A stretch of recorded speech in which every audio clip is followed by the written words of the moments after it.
وارتباط ابتدائية التغيير المناخي وظاهرة الارتفاع الحراري. أصبح مشكل حرائق الغابات واحدة من أخطر الصعوبات التي باتت تشكل هاجسا حقيقيا يهدد حياة الأشخاص ويقضي سنويا على آلاف الهكتارات. ولا يخفي على أحد الدور المحوري الذي يناط برجال السلطة لمحاربة هذه الظواهر التي تحد من أهمية المكتسبات في المجالات الاقتصادية والاجتماعية، والتي تم تحقيقها بفضل عدد من البرامج والمبادرات الملكية.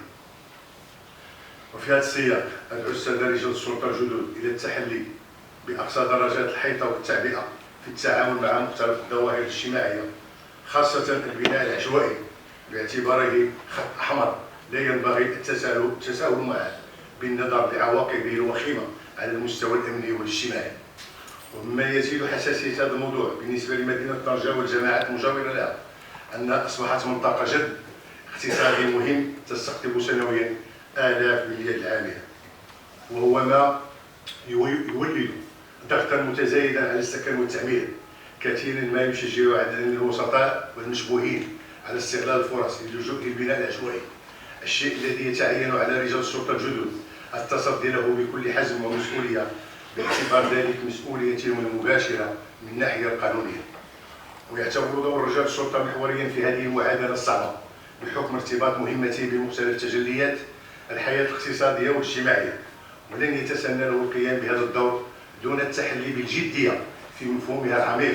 الذي أراده لها صاحب الجلالة الملك محمد السادس نصره الله في خطابه العرش الأخير، حيث أكد جلالته أن في ظل ما يعرفه العالم من اهتزاز في منظومة القيم والمرجعيات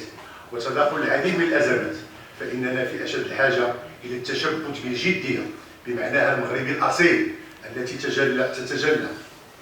في التمسك بالقيم الدينية والوطنية والتشبث بالوحدة الوطنية والترابية للبلاد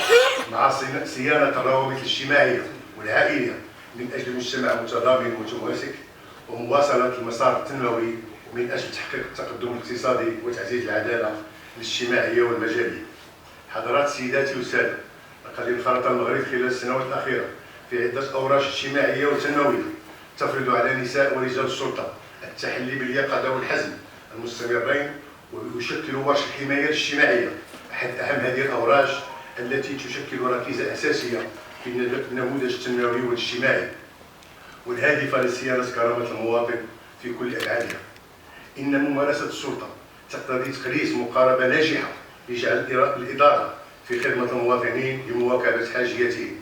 ورعاية مصالحهم باعتبارها السبيل الأنجح لتدعيم الحكمة الترابية الجيدة والمضي قدما في استكمال أوراق التنمية التي تعرفها بلادنا كما حددها صاحب الجلالة الملك محمد السادس نصره الله وإياه. كما أن نجاح مهمة رجال السلطة رهين بانفتاحه على محيطه الإداري والاجتماعي، لذا أهيب بالسادة المنتخبين ممثلي المصالح الخارجية والمصالح الأمنية وهيئات المجتمع المدني وكافة الفاعلين أن يمدوا يد العون والمساعدة للسادة رجال السلطة لتيسير المهام المنوطة بهم وإنجاح مساعيهم المهنية لصالح الساكنة المحلية.